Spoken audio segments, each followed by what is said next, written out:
دي الخوذة الصيني اللي جاي لنا من الصين ومنتشرة في الأسواق المصرية، ودي الخوذة المصري اللي أنا عاملها بيدي واللي أنتوا قلتوا عليها قشر بيض، والخوذة اللي تحت رجلي دي اللي أنا واقف عليها برضه الخوذة المصري اللي أنا عاملها بيدي وقلت عليها قشر بيض، وشفت تعليقات تسم البدن. دلوقتي هنعمل اختبار على الخوذة الصيني وهنعمل اختبار على الخوذة المصري اللي احنا عاملينها بيدينا.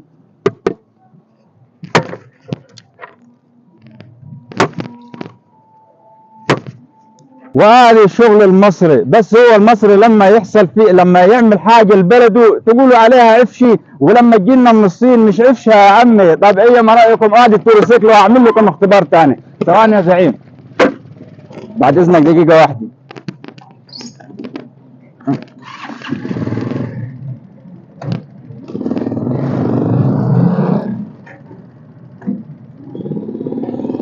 دي اللي احنا عاملينها دي الثانيه اللي انا كنت واقف عليها.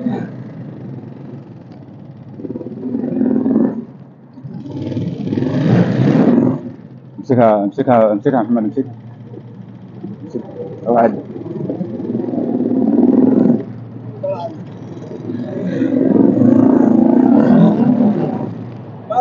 تعال هات زوم هات زوم. لا مؤاخذة يا زعيم انا هاخرك بس دقيقة واحدة. هنسيبه الخوذي متحمله على التوريسيكل.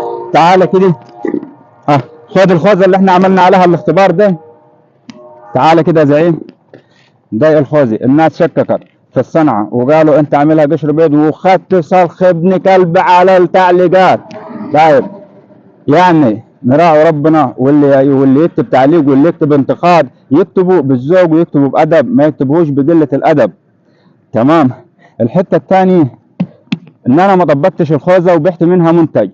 انت تقطم في يعني انتقد بس يعني طور من الفكري. انا بعرض فكري وانت طور مني. انا ما بحتش ولا خوذه ولا بحت قالب ولا بحت الكلام ده كله، بس انت طور من الفكره يا ابو عمو، ما تحبطش ليه. يعني انا بمسككم بدايه الحبل عشان ما تمسكش حبل دايب ويتقطع في السكه. الناس اما تهاجر لاوروبا وما تهاجر لامريكا بهجره غير شرعيه، واللي فيها له 100,000 واللي فيها له 200,000 عشان خاطر يترمي في البحر ويتذل اخر ذل.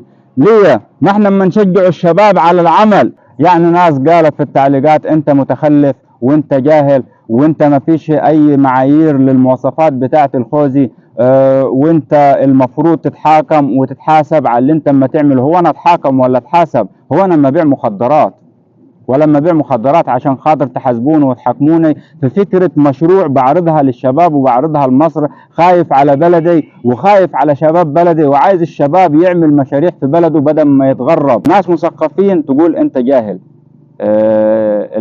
الجهل عمره ما كان بالتعليم يا ابو عمو.